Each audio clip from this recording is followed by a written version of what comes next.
Primeira carta de Paulo, capítulo 11, versículo 17. Diz assim: Nisso, porém, que vos prescrevo, eu não vos louvo, porquanto vos ajuntais não para melhor, e sim para pior. Porque antes de tudo estou informado haver divisões entre vós. Quando vos reunis na igreja, e eu em parte o creio, porque até mesmo importa que haja partidos entre vós, para que também os aprovados se tornem conhecidos em vosso meio.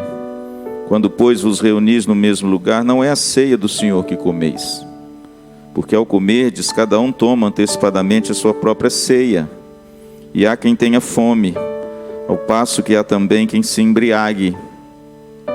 Não tendes porventura casas onde comer e beber? Ou menosprezais a igreja de Deus e envergonhais os que nada têm? Que vos direi? Louvar-vos-ei? Nisso certamente eu não vos louvo, porque eu recebi do Senhor o que também vos entreguei, que o Senhor Jesus, na noite em que foi traído, tomou o pão, e tendo dado graças, o partiu e disse: Isso é o meu corpo, que é dado por vós, fazei isso em memória de mim. Por semelhante modo, depois de haver ceado, tomou também o cálice, dizendo: Este cálice é a nova aliança no meu sangue, fazei isso todas as vezes que o beberdes, em memória de mim.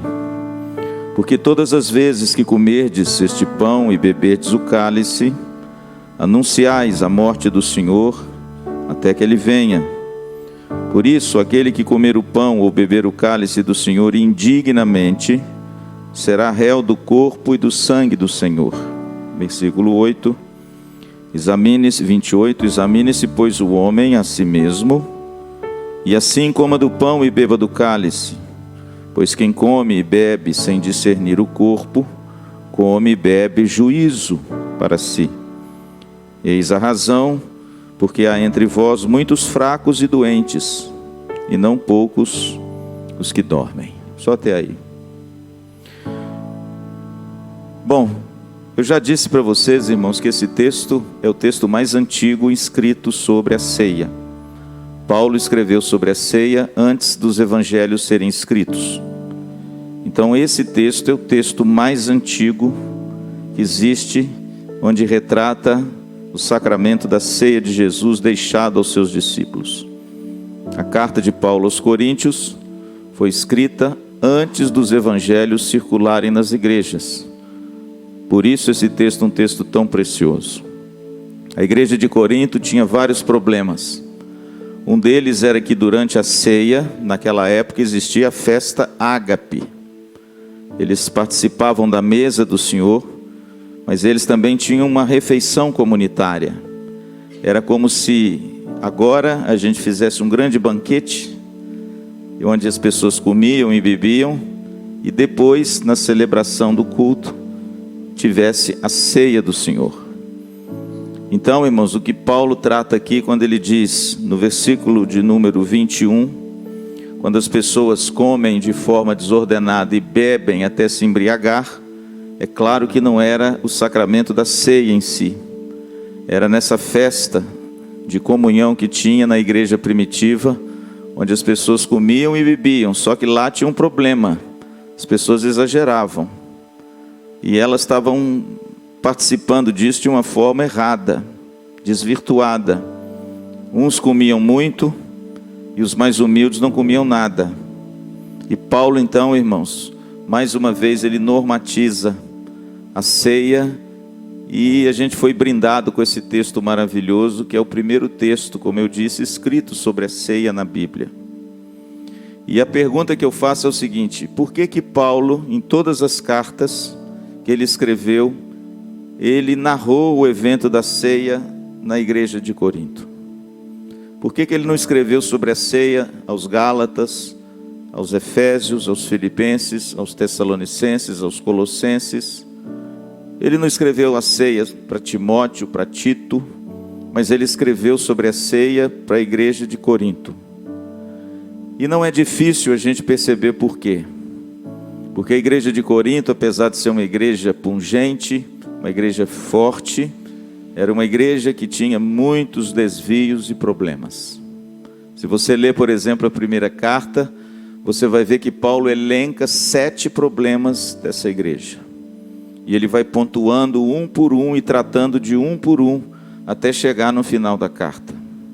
Ele escreve ainda mais uma carta, e ela é o 2 Coríntios, porque outras cartas que ele escreveu a essa igreja, os estudiosos dizem que se perdeu. Pastor, por que Corinto foi alvo de tanta carta? Porque era uma igreja que tinha muito problema. E o apóstolo Paulo quer sanar esses problemas. E a ceia, irmãos, e a narrativa da ceia em Corinto, ela serve como uma correção de rota.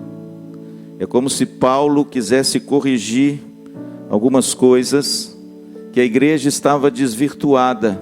E ele usou a narrativa da ceia, e ele usou essa festa ágape para ensinar a igreja algumas coisas. Eu sempre digo que a ceia, ela é para nós muito pedagógica. A ceia é um sacramento que nos ensina grandes verdades da vida cristã. A gente se reúne agora à noite, uma vez por mês, para relembrar e para participar da ceia. Por quê? Porque eu e você, à semelhança da igreja de Corinto, nós precisamos corrigir algumas coisas. Eu pergunto a vocês, irmãos, quem não precisa de correção? A gente vive num mundo, irmãos, onde tudo nesse mundo puxa eu e você para longe de Deus. A gente vive num mundo que cada evento, cada circunstância, cada coisa desse mundo quer afastar você de Cristo. Nós vivemos num mundo que hoje é inimizade contra Deus. Nós vivemos num mundo que, se a gente não tomar cuidado, a gente desvia a rota. Amém? Desvia a rota. Se você já fez alguma viagem internacional, você vai ver que lá no computadorzinho de bordo do avião, onde você vê o avião na telinha, você vê que frequentemente tem lá correção de rota. Porque eles traçam a rota do avião antes da saída do avião. E lógico que lá no céu você não precisa fazer curva, né? Você pode traçar uma reta. Mas pastor, por que corrige a rota? Porque o mundo gira, né, irmãos? Nosso planeta gira. E o avião, se traçar uma linha reta num planeta que gira, é perigoso dele marcar para chegar em Portugal e ele vai chegar lá no Japão. Porque na verdade o planeta nosso não está estático. Ele gira em torno de si mesmo, naquilo que a ciência chama de rotação. E de repente, se você colocar lá o aviãozinho, para você seguir, você vai ver lá, correção de rota. Por quê? Porque se o avião não corrige a rota, ele não chega no destino. Sabe qual é o meu medo, irmãos? Da gente não chegar. Meu medo é da gente estar numa rota que a gente acha que a gente vai chegar, mas a gente não chega. E é por isso que Jesus instituiu a ceia, para corrigir a rota. Corrigir a rota da nossa vida cristã. Para que a gente tenha certeza que a gente anda e caminha para um alvo, amém? O apóstolo Paulo diz isso aos Filipenses: prossigo para o alvo, para o prêmio da soberana vocação de Deus em Cristo Jesus, esquecendo-me das coisas que para trás fico e avançando para aquelas que diante de mim estão. Deixa eu perguntar uma coisa para você, irmãos: quem não precisa corrigir o alvo? O mundo, irmãos, tem oferecido muitas coisas contrárias à palavra de Deus. O mundo tem bombardeado os nossos filhos e as nossas crianças com práticas e doutrinas e ensinamentos que não tem nada a ver com a palavra de Deus. E muitas vezes, irmãos, nós estamos permitindo isso acontecer dentro da nossa casa. E às vezes na nossa própria vida, a gente tem andado meio trôpego, desviando a rota que Jesus quer para mim e para você. Pastor, o que a ceia corrige? O que Paulo quis corrigir na igreja de Corinto, que de repente eu preciso e você precisa corrigir na sua vida? Em primeiro lugar, a ceia corrige a nossa comunhão. Você sabe que o primeiro grande problema da igreja de Corinto, todos nós que já lemos a Bíblia, a gente sabe qual é. Está lá no capítulo 1. Paulo fala que ouviu falar pelas pessoas da casa de Cloe, que havia na igreja de Corinto divisões entre vós. Porque um dizia, eu sou de Paulo, eu sou de Cefas, eu sou de Apolo, eu sou de Cristo. E de repente, irmãos, a igreja estava completamente dividida com aquilo que o doutor Charles Swindoll chama de culto da personalidade. E isso, irmãos, deixa eu dizer uma coisa para você, é uma desgraça na igreja. Culto da personalidade. O sujeito não segue Cristo, ele segue homens. O sujeito não olha para Deus, ele olha para o homem. E lá na igreja de Corinto estava acontecendo isso, irmãos. Paulo fala sobre isso, verso 18, olha aí o que diz o texto. Porque antes de tudo estou informado a haver divisões entre vós, quando vos reunis na igreja, e eu em parte o creio. E aí, irmãos, sabe como é que Paulo corrige isso? Com a ceia. Sabe por quê? Porque a ceia é a festa da comunhão, amém? A ceia é o lugar da gente se assentar na mesa do Senhor, e ter comunhão com o Senhor e comunhão uns com os outros. Então, irmãos, nada melhor do que a ceia para nos lembrar que uma casa dividida, ela não subsiste. E para nos lembrar que Deus nos chama à comunhão, ao relacionamento, ao amor fraterno de uns para com os outros. Porque quando não existe comunhão e existe divisão na igreja, falei isso hoje de manhã, a igreja está fadada a ser destruída. E não só a igreja, mas qualquer instituição divina ou humana, inclusive a sua família. Divisões, irmãos, é um câncer que destrói a igreja e destrói a família. Pastor, como é que Paulo corrige esse problema da comunhão? Com a ceia. Sabe por quê? Porque através da ceia a gente entende que tem um só Senhor, uma só fé, um só batismo, um só Deus e Pai, que nos une a todos. E nós, irmãos, somos chamados à comunhão. Pastor, o que a ceia corrige? Segundo, versículo de número 24 e versículo de número 25. Jesus Cristo, na boca de Paulo, ele deixou para mim duas expressões. Fazer isso em memória de mim. Versículo 25. Fazer isso todas as vezes que o beberdes, em memória de mim. Depois do pão, faça isso em memória de mim. Depois do cálice, faça isso em memória de mim. Por quê? Porque a ceia, em segundo lugar, corrige a nossa lembrança. A ceia, irmãos, também é um memorial. A ceia também é uma instituição de Cristo, para que todas as vezes que o cálice e o pão chegarem nas minhas mãos, e eu ouvir as palavras da ceia, eu me lembre o que Jesus fez por mim. É como se Jesus dissesse para a igreja de Corinto: vocês estão vivendo muitos problemas, vocês estão apegados a muitos problemas, a muitas picuinhas, mas vocês estão esquecidos do principal. Principal. Geralmente, irmãos, o ser humano se lembra muito mais das tragédias do que dos benefícios e das bênçãos, né? Se o sujeito fere você, talvez você nunca mais esqueça. Mas se aquela pessoa faz o bem a você, você esquece com facilidade. Pelo menos se você for igual a mim. A gente tem a tendência de esquecer o bem que as pessoas fazem a nós. E a gente tem uma facilidade gigantesca de nunca esquecer o mal que a gente acha que fizeram a nós. E aí o rancor, a amargura toma conta da nossa alma e a gente fica prisioneiro de nós mesmos. É como se Paulo dissesse o seguinte: olha, lembrem-se de mim. Não fiquem guardando as coisas para alimentar a amargura. Lembre-se daquilo que eu fiz para vocês. Quando vocês comerem um pão e beberem um cálice, lembrem-se de mim. E lembrem-se dessa obra gloriosa que eu fiz por amor de vocês. Hoje de manhã eu falei das pedras de Josué. Deus falou para Josué: ajunte as pedras e que isso seja um memorial do que eu fiz com os filhos de Israel passarem o Jordão a seco. Lembre, irmãos, que o apelo da Bíblia sempre foi do velho ao novo, para você se lembrar das coisas boas que Deus fez por você. Deixa eu te perguntar uma coisa muito pessoal. O que tem saído dos seus lábios?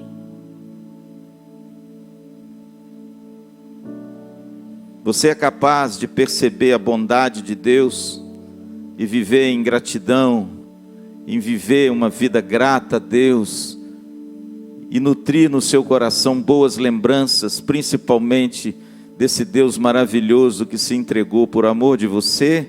Você vive pelos cantos, ou você vive pelos cantos murmurando e reclamando de tudo e das pessoas? A ceia, irmãos, lembre-se, corrija a nossa lembrança. Fazer isso em memória de mim, ou seja, não se esqueçam do que eu fiz por vocês. Não se tornem crentes mocambúzios, amargurados, por causa dos problemas e das lutas dessa vida. Olhem para mim, lembrem-se de mim. Pastor, o que a ceia corrige? Olha o que diz o verso 26. Porque todas as vezes que comerdes este pão e bebedes o cálice, o que nós devemos fazer? Anunciais a morte do Senhor até que Ele venha. Pastor, em terceiro lugar, o que a ceia corrige? Ela corrige a nossa missão. O que Jesus está dizendo é o seguinte: todas as vezes que você participar da mesa, não se esqueça de proclamar a cruz. Anunciar a morte significa pregue a cruz, pregue a redenção, fale dessa obra gloriosa que Cristo fez por mim e por você, proclame, anuncie essas coisas. Muitas vezes a igreja hoje está amordaçada. Muitas vezes os crentes hoje não falam mais do amor de Deus para as pessoas. Muitas vezes hoje, irmãos, você quer ser politicamente correto, entende como é que é? E a sociedade tem infringido isso aos crentes e sufocado a missão e o testemunho de muita gente. A gente está com medo de não ferir o outro. E aí, irmãos, a gente está mudo. Mas sabe o que o apóstolo Paulo está dizendo? Que todas as vezes que nós participarmos dessa mesa, comermos o pão e tomarmos o cálice, nós devemos anunciar a morte do Senhor até que Ele venha. Sabe o que significa isso, irmãos? A ceia corrige a nossa missão. Nós não podemos esquecer do que Jesus delegou para mim e para você: pregar o Evangelho, anunciar a cruz. Paulo fala sobre isso no início da carta aos Coríntios. Ele fala da mensagem da cruz. É loucura para os que se perdem, mas para nós que somos salvos, ela é o poder de Deus. Portanto, meu amado, correção de rota na vida dos cristãos, anunciar a Cristo. Eu acho que Deus deu uma grande oportunidade a você de repente você trabalhar onde trabalha. Sabe por quê? Porque lá no seu trabalho você pode anunciar a Cristo. Às vezes o pastor não pode, mas você pode. Deus colocou os seus nos lugares estratégicos, né, irmãos? Para quê? Para que você viva para a glória de Deus, mas para que você também anuncie a cruz às pessoas. E muitas vezes, irmãos, passa semana, mês e ano, nossa boca está fechada. A gente vê pessoas sofrendo do nosso lado e a gente não fala do amor de Deus e do poder da oração para curar e salvar. A ceia, irmãos, corrige a nossa missão. Se a igreja não pregar o Evangelho, o candeeiro é removido. Ela vai servir para quê? A igreja tem que pregar o Evangelho, irmãos. E se preciso levar burdoada, tem que levar burdoada. Vai fazer o quê? Vai se acovardar? Vai se amedrontar? Vai ficar com medo de falar da cruz porque, não, pastor, tem que ser politicamente correto. As favas com politicamente correto. Eu queria perguntar se os apóstolos eram politicamente corretos. Eu queria saber se os grandes homens do passado eram politicamente corretos. Eu queria saber se John Wesley era politicamente correto. Eu queria saber se Jonathan Edwards era politicamente correto. Eu queria saber se Lutero era politicamente correto. Eu queria saber se alguns dos homens de Deus no passado que deixaram um rastro maravilhoso do Evangelho eram politicamente corretos. É só você estudar um pouquinho a história deles e ver o sofrimento que eles enfrentaram por causa do amor de Jesus. Porque eles tiveram a coragem de anunciar a cruz. Sabe qual a oração que a gente precisa fazer? Senhor, me dê estratégia para que eu possa falar do teu amor e da tua cruz aonde o Senhor me plantou. Me dê estratégia para eu poder alcançar as pessoas que o Senhor colocou ao meu redor.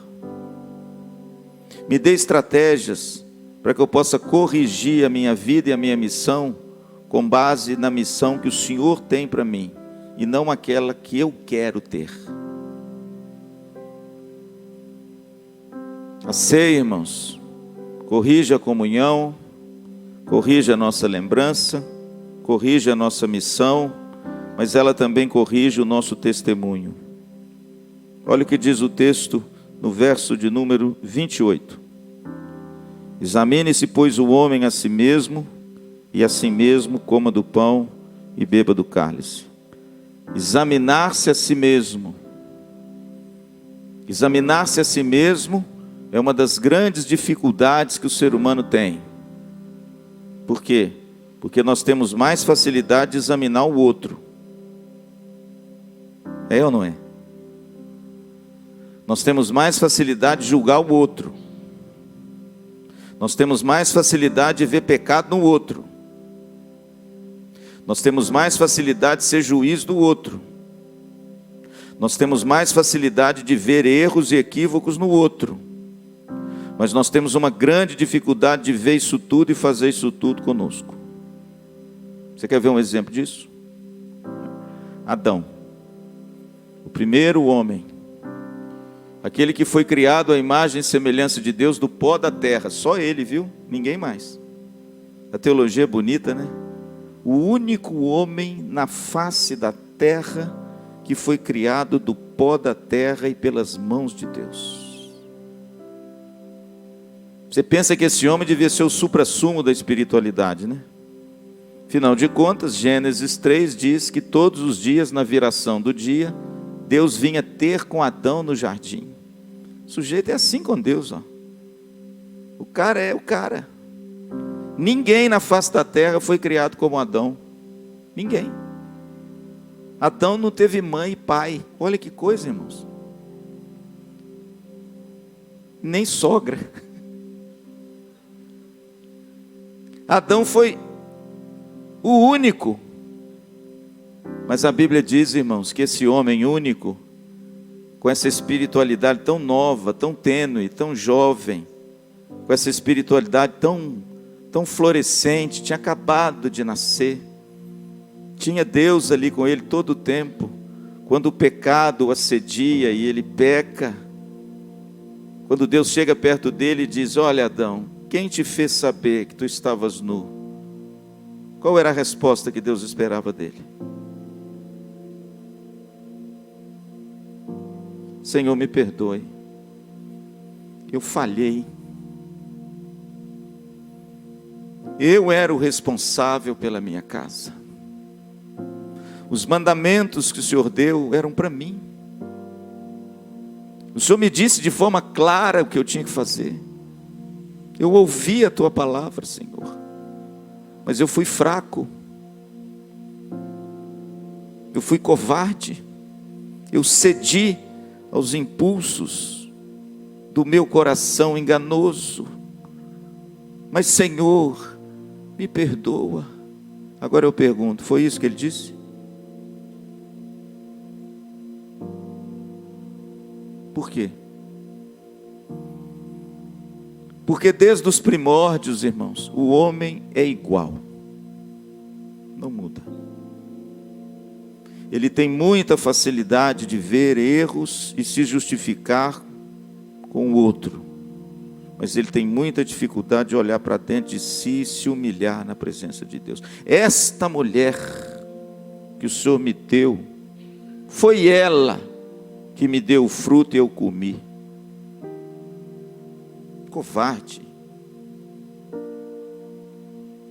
vil, mesquinho, acusou a sua companheira de uma responsabilidade que era dele. Sabe por quê, irmãos? Porque o ser humano tem muita facilidade de olhar o mau testemunho do outro, mas tem muita dificuldade de avaliar o seu próprio. Aí na ceia, a palavra de Deus diz: examine-se o homem. Pegar um avião aqui e ir para Porto Alegre, se Deus for servido, eu vou fazer essa semana, é fácil. Entrar num voo, sair daqui e fazer uma viagem a outra cidade é fácil. Mas a viagem mais difícil que eu e você podemos empreender é a viagem em direção ao nosso próprio coração. Essa é difícil. Essa a gente não quer fazer. Porque é perigoso que se nós fizermos essa viagem, nós vamos achar coisas indesejáveis lá. E aí a gente vai ter que mudar. Mas a gente não quer mudar. Aí vem a ceia. E a ceia, irmãos, corrige o nosso testemunho. Vem a ceia e diz assim: examine-se o homem a si mesmo. Olhe para dentro de você. Para de ficar olhando para os outros, acusando os outros, julgando os outros. E cuide do seu testemunho diante de Deus. Cuide da sua vida. Cuide do seu testemunho. Faça uma autoavaliação. E quando você fizer, peça ao Espírito Santo para colocar luz naquela oração que Davi fez: Senhor, sonda-me, veja se há em mim algum caminho mau, e guia-me pelo caminho da tua justiça. Pastor, o que acontece? A ceia corrige, irmãos, o nosso testemunho. Coisa linda. Ela faz a gente olhar para dentro de nós e a gente bate no peito e diz: sou indigno, irmãos, sou indigno, mas por causa da dignidade de Cristo eu participo da ceia. Por quê? Porque olha o que o texto diz: examine-se o homem a si mesmo e coma do pão e beba do cálice. Sabe por quê, irmãos? Porque o reconhecimento da nossa indignidade é o primeiro passo para a nossa mudança. Quando você acha que é sempre bom, você acha que é sempre bom. Mas quando você entende que não é bom, quando você entende que não é digno, quando você entende que a sua dignidade não provém de você, mas de Cristo que te revestiu de justiça, você está pronto para deixar o Espírito Santo trabalhar em você e você começar a ser santificado pela ação de Deus. Por isso, meu amado, a ceia corrige o nosso testemunho. E como a gente precisa de homens e mulheres de testemunho na nossa sociedade. Gente que faça com que a luz de Cristo brilhe. Gente que é reconhecido como homem de Deus, mulher de Deus. Gente que tem um testemunho, irmãos, isento de qualquer falha. Eu não estou dizendo que a pessoa não peque, mas eu digo que ela não tem nada na vida dela que seja um tropeço para Cristo e para a igreja. E aonde, pastor, a gente ouve isso na Bíblia? Na ceia. Correção de rota. E por fim, irmãos, vamos lá no Evangelho de Marcos, vamos lá. Capítulo de número 14. Jesus está na ceia. Preste atenção que a narrativa de Marcos, mesmo sendo o primeiro evangelho a ser escrito, é depois da narrativa de Corinto, tá? A ceia do Senhor começa no verso 22, no capítulo 14 do evangelho de Marcos. Mas no verso 26 acontece um negócio maravilhoso, que Paulo não fala disso. Talvez ele não saiba, talvez ele recebeu uma outra tradição, mas a verdade é que isso aqui não está lá em Paulo. Está escrito assim, Marcos 14, 26. Tendo cantado um hino, saíram para o Monte das Oliveiras. Terminou a ceia, o que Jesus fez? Cantou um hino, adorou a Deus. Agora, se você fizer depois uma verificação acurada, você vai ver que a narrativa da ceia em Marcos está em meio à traição e à negação. Traição de Judas e negação de Pedro. Sabe o que significa isso? Quando Jesus partiu o pão e deu aos seus discípulos, ele sabia quem iria traí-lo, quem iria negá-lo e quem iria abandoná-lo. Veja que a narrativa da ceia está inserida depois da traição e antes da negação de Pedro e antes do abandono de todos os seus discípulos no jardim do Getsêmani. Você quer ver? Que eu não estou mentindo?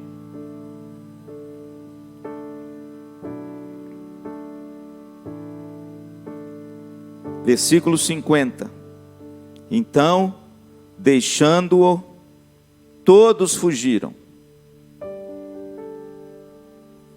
É como se Jesus falasse assim, ué, cadê? Onde estão todo mundo? Um traiu, um negou e todos o abandonaram. Pastor, o que Marcos agora tem na cabeça quando ele introduz a ceia em meio a essas circunstâncias tão adversas?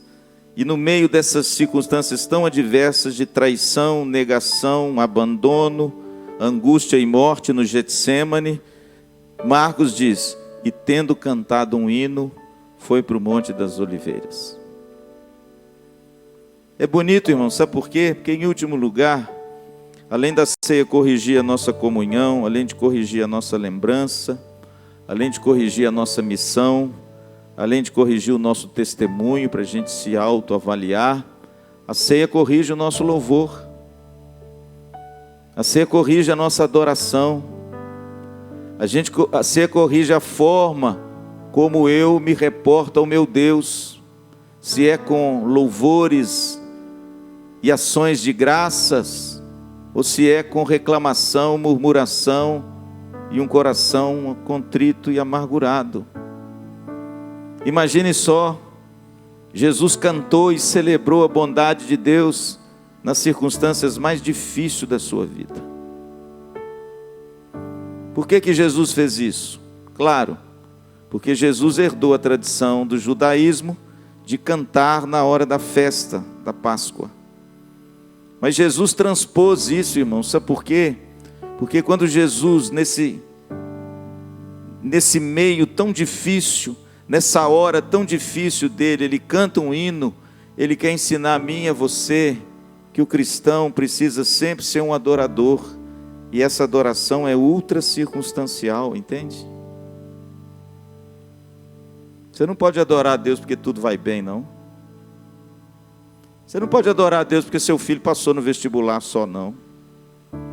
Você não pode adorar a Deus porque o seu marido mudou de emprego e vai ganhar mais, não. Você não pode adorar a Deus porque de repente você vendeu muitos produtos e vai ganhar um dinheirão no final do mês, não. Você não pode adorar a Deus porque de repente você foi promovido na sua empresa e agora você é chefe. Aí você faz um culto de ação de graças. Pastor, isso é pecado? Não, irmãos, isso é bacana porque todo mundo faz isso, né? Agora, sabe o que a ceia ensina para nós, e principalmente os relatos dos evangelhos? Porque isso aí está em Mateus, está em Marcos. que a adoração, a forma como o crente se dirige a Deus em louvor e adoração, é ultra circunstancial, ela não depende dessas coisas. Ela não depende se você está com a saúde perfeita. Ela não depende se você tem um emprego bom. Ela não depende se tem um dinheirinho todo final do mês na conta sua.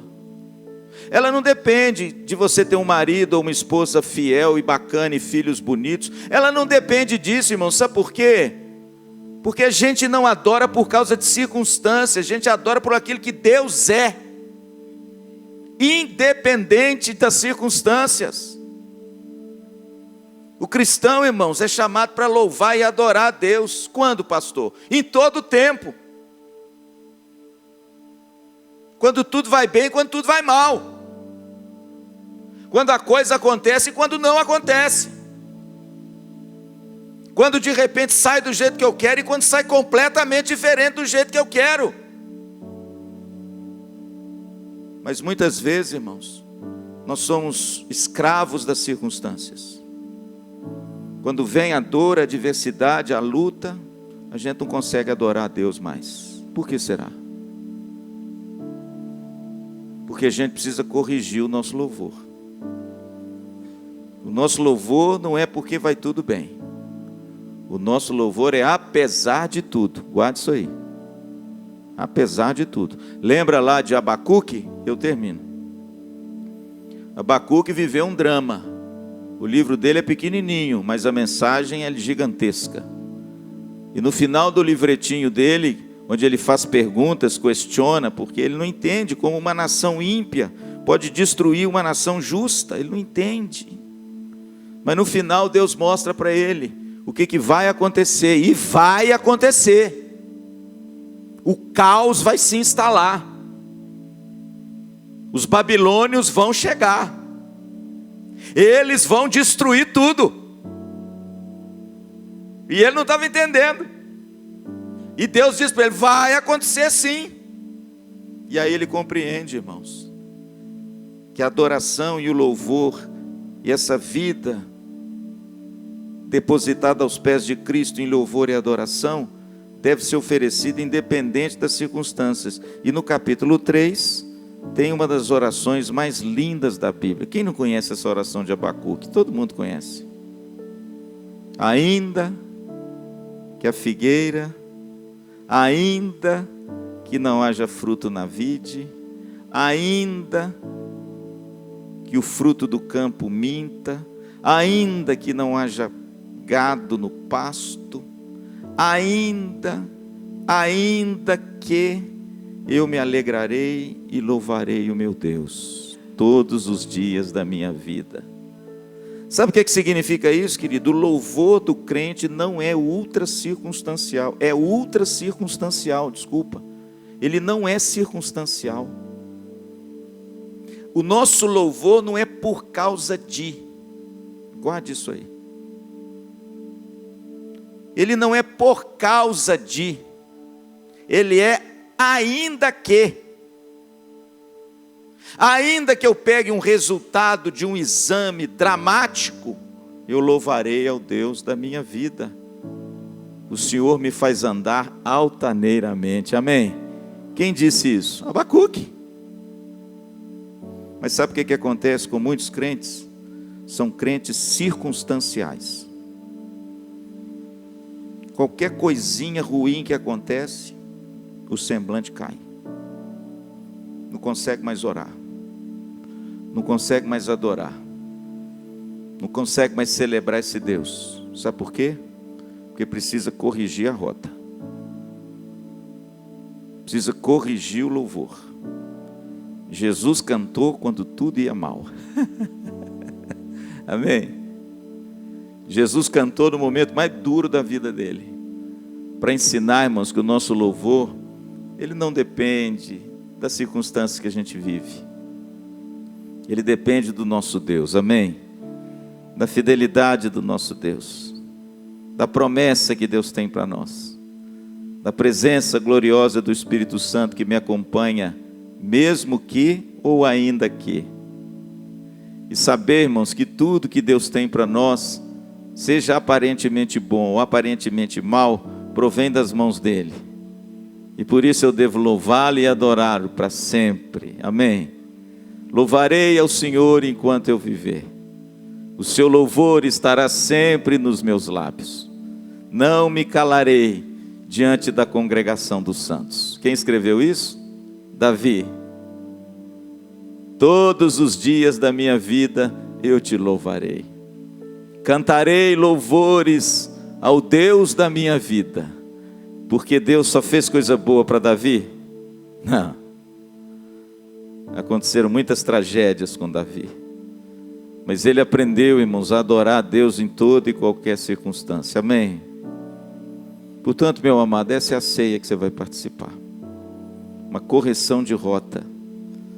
E graças a Deus que Deus corrige a mim e a você. Amém? Graças a Deus que nós temos um Pai. Um Pai que nos mostra o caminho.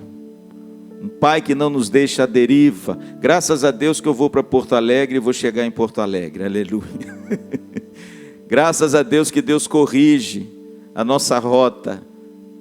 Para aquele glorioso dia, quando Cristo me chamar você, ou vier, Ele possa dizer: vinde benditos do meu Pai, você acertou com o caminho. Chegou. Tome posse do reino que está preparado para você antes da fundação do mundo. Amém, irmãos? Já pensou se chegar naquele dia, você vai entrar sem chegou no outro lugar? Meu Deus, não vai ser bom não, irmãos. Esse outro lugar não é bom não. Então olha, vamos nos deixar corrigir pelo Senhor. Deixa Ele corrigir você. Deixa Ele trabalhar em você. E quando você receber os elementos agora da ceia, lembre-se disso. Senhor, corrija a minha comunhão. Senhor, corrija a minha lembrança. Não deixe eu ficar preso nas coisas ruins. Me liberta disso. Senhor, corrige a minha missão. Corrige a minha missão. Faça com que eu me lembre de anunciar o Teu Evangelho. As pessoas que convivem comigo. Senhor, corrige o meu testemunho. Não deixe que eu seja um detetive de Deus, para ficar olhando o pecado dos outros. Mas deixe eu ser um psicólogo de mim mesmo, para avaliar o que tem de errado comigo. E assim eu ficar curado para a glória do Teu nome. Senhor, corrige o meu louvor. Eu não quero entrar na igreja, Senhor, como eu estou entrando numa repartição pública. Eu quero entrar na igreja para adorar o Teu nome. Eu quero cultuar o Senhor, para cantar louvores ao Senhor. E eu quero viver isso não só na igreja, mas em todos os momentos da minha vida. Amém? Eu quero celebrar o Teu nome. Seja quando tudo vai bem, mas acima de tudo, quando tudo vai mal. Porque é isso que Deus espera de mim e de você. Amém, meu irmão? Louvado seja Deus pela sua vida. Vamos orar? Vamos ficar em pé?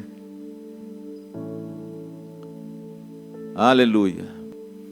Senhor, obrigado porque o Senhor nos deixou instruções maravilhosas para corrigir a rota da nossa vida. Livra-nos, ó Deus, de nos desviarmos do Senhor. Livra-nos, ó Deus, de percorrermos caminhos difíceis, perigosos, pedregosos. Livra-nos, ó Deus, do abismo que muitas vezes quer nos tragar. Ajuda-nos, ó Deus, a corrigir a nossa rota. Usa a ceia do Senhor e o Teu Espírito Santo para corrigir aquilo que é necessário na minha vida, na vida dos meus irmãos. Dá-me a graça de ter um coração humilde, contrito, ensinável, para que o Senhor possa, à semelhança do oleiro, moldar o barro e fazer do barro o que o Senhor quer. Ajuda-nos nessa noite, Senhor, a receber os elementos da ceia como uma correção de rota, se porventura temos andado por caminhos perigosos. Traze-nos de volta, Senhor, ao Teu caminho, à Tua vontade, aquilo que Te agrada. Muito obrigado, Senhor, porque o Senhor é um Pai que corrige os Teus filhos. Queremos a Tua correção, Senhor, amorosa, bondosa, maravilhosa. E durante a ceia, Senhor, o Senhor tem o poder de fazer isso, quebrantando o nosso coração. Para a glória do Teu nome, Senhor, é que nós oramos e Te agradecemos. Em nome de Jesus, amém.